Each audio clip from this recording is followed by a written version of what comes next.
Hello everybody, I hope you are all fine.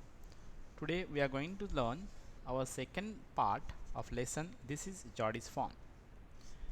As in the first session we have seen that Geordie's father has been bitten by the rattlesnake, and for the cure of this biting of rattlesnake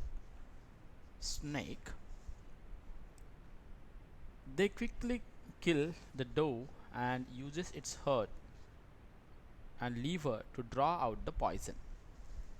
But Chadi was very nervous about the fawn of that doe, right? And therefore, he asked permission from his father to raise that fawn and to get that fawn in his house.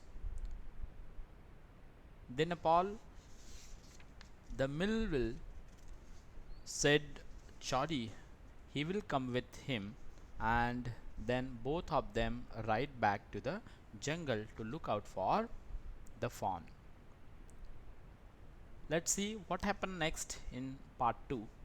Chori gave himself over to thoughts of the fawn. They pass the abandoned clearing.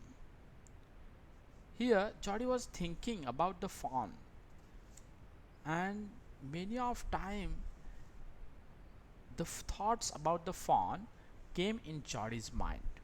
He said, "Cut to the north, Millville. It was up here that Pa got bitten by the snake and killed the doe, and I saw the fawn." He said to the Millville that, "Hey Millville, we would go to the north side. It was up there that Pa got beaten by the snake. The place where Pa got beaten by the snake was the north side, and they killed the doe, and I saw the fawn there also." Suddenly, Geordie was unwilling to have Millville with him. Unwilling to have Millville with him. He was not very found easy with him. If the fawn was dead or could not be found, he could not have his disappointment seen. Because if the fawn was dead or it could not be found, he could not have his disappointment seen. And if the fawn was there, the meeting would be so lovely and so secret that he could not endure to share it. So here the reason is giving why Geordie was unwilling to have Millville with him. It is because he don't want to show the disappointment, and also he don't want to show that uh, lovely meeting with a fawn if it was alive. He said, "It's not for now, but the scrub is very thick for a horse. I can make it on foot." And therefore he suggested Millville that the scrub around the way, actually it was very thick for a horse to go on, and therefore I will make my way through my foot. "But I am afraid to leave you, my boy," Millville said. "Suppose you got lost for or beaten by the snake too." He showed some sympathy to him that if you lose, if you lost yourself or got beaten by the snake, what I will do, what I will tell you to your parents. So take care. So here Geordie replies that I will take care. It might take me long time to find the fawn. If he was wondered, leave me off right here. And therefore, as Geordie want to go single inside, he told Melville, "Leave me here. I will go off. I will go inside and I will take care of myself. I think it would take a long time to find a fawn." "Alright, but you take it easy now. You know north here and east." Means Melville asked him, "Did you know where is the east side or where is the north side?" Then there and there, that tall pine makes a bearing. So long, Millville I oblige." And then what happened?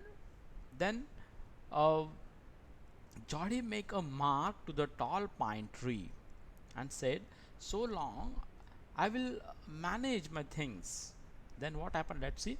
He waited for the sound of the hooves to end, then cut to the right. Then he heard the sound of the hooves. Okay, and he then went to the right. The scrub was still. Only his own crackling of twigs sounded across the silence. The sound that Jody heard there was only the crackling sound of twigs because of his foot. He wondered of an instant if he had mistaken his direction, and then he was very careful about the direction there. He wondered here and there and found the direction properly. Then let's see what happened. Then a buzzard rose in front of him and flapped into the air. Meanwhile, the buzzard means a large bird like the vulture that eats the flesh of the dead animals. That buzzard, that bird, rose in front of him and flapped into the air. He came into the clearing under the oak kind of tree. So he came into the clearing under the oaks. Buzzard sat in a circle around the carcass of the doe. So all the buzzards were gathered around the carcass, means dead body of the doe. They turned their heads on their long, scrawny necks and hissed at him. And here it shows that they all buzzards are eating that body of the uh, dead deer, dead doe. He threw his bow at them and they flew into an adjacent tree. Jody suddenly threw his bow at them and they flew in a nearby tree, adjacent tree. The sand showed large cat prints, but the big cat still fresh, and they had left the door to the carrion birds. Means that body of the doe was eaten by big cats, and they eat all the flesh of that doe. Then the remaining body is left for the carrion birds. He parted the grass at the place where he had seen the fawn. It did not seem possible that it was only yesterday. The fawn was not there. He circled the clearing. There was no sound, no sign. Then Jody tried to find out the fawn where he found first time the fawn. He tried to clear that grass around that clearings, and but he did not find any sound, no sign. The buzzards clacked their wings, impatient to return to their business. Means that buzzards want to eat the remaining parts of that dough. He returned to the spot where the fawn had emerged and dropped on all fours. Studying the sand for the small hoop prints, the night's rain had washed away all tracks except those of cat and buzzards. Here, Jody trying to find out the marks, signs of that small fawns. He tried to find out that footprint of that fawn, but it wasn't there because night rains had washed away all the tracks. Here, our second session or second part of our lesson finished. We will see our third part in our next session. Right, students? Thank you for hearing.